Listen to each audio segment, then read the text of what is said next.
For the lands and seas of the far north were filled with icy frosts, created by the vile hand of Melkor. And Orome could not bring the Eldar to the side of the Valar and the two trees through this path, for it was fraught with danger. So instead, Orome chose to bring them to the Sea of Sirion.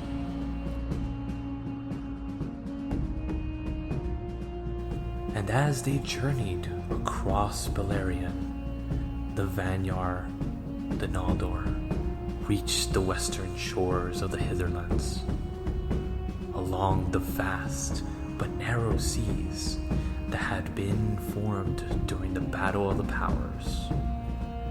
But the Quendi, who had traveled thus far, having reached the shores, looked at the seas with fear, for it was deep and dark and foreboding.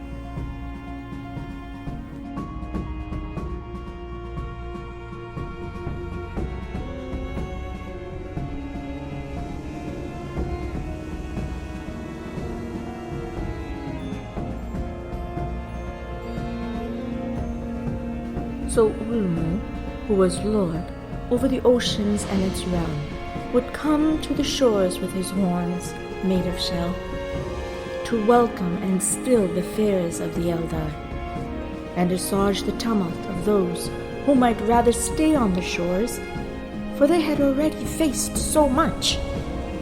And Ulmo played such songs and spun such words that he instead filled their hearts with awe and wonder.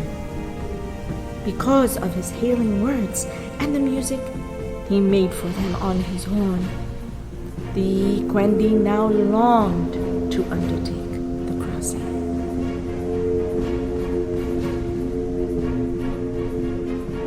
So Ulmo, setting to fashion a means for the Eldar to travel, would uproot an island that had stood within the sea alone since the tumultuous fall of Elwe, and moving it with the aid of his servants, the mighty island was brought to the bay of the Sea of Valar.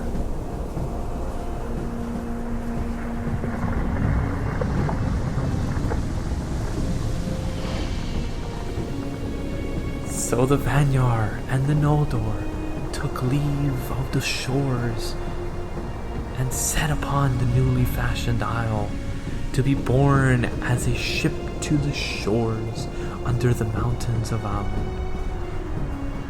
And they entered Valinor and were welcomed to its bliss.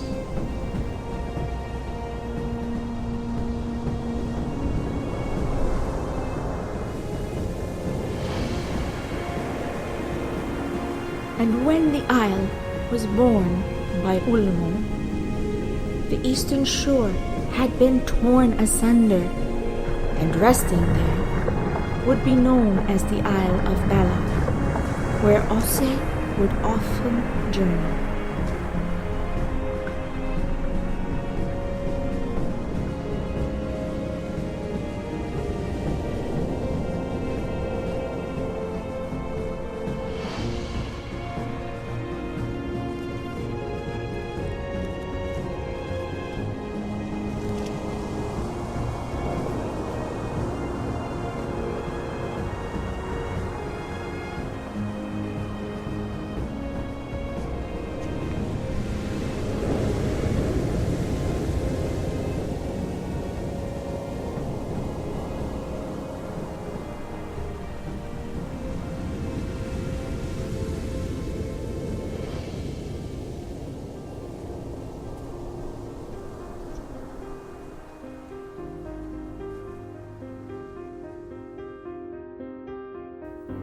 For the love of a king.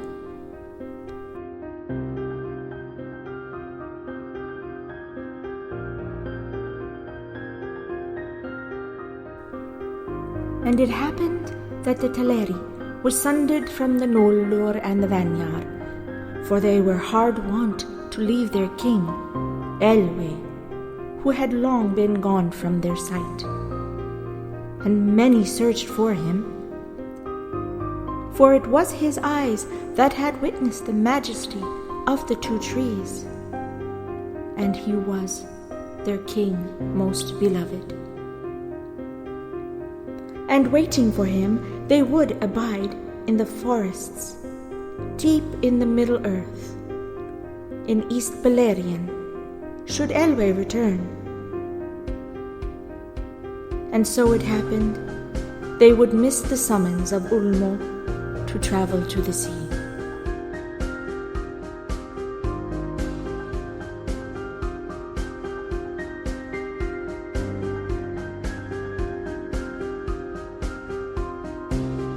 But there, many of the Teleri, who having found that Engwe and Finwë and their people had left, would long for their kin, and taking Ulmo, the brother of Elwe, as their king, they traveled forth along the shores of Beleriand to the mouths of Sirion, in longing for those friends who had departed. Now Use and Inuin would come to the side of the Teleri, sitting on the stones upon the shore.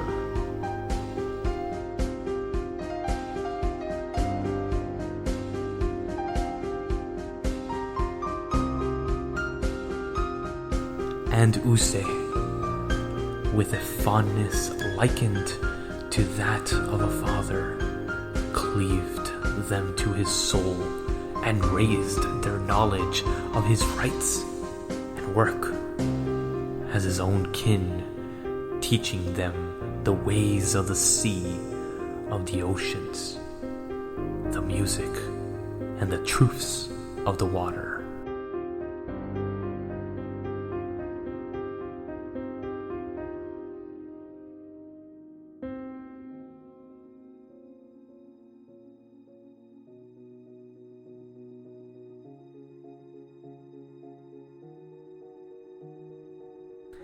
And the Teleri, already lovers of water and song and music, were happy.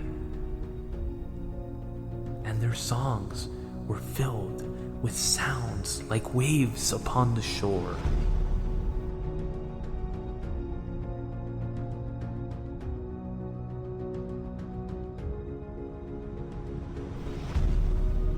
And Ose, growing so fond and holding the Teleri dearest to him, did not wish them to part from his shores, but instead to dwell with him for all time as his children.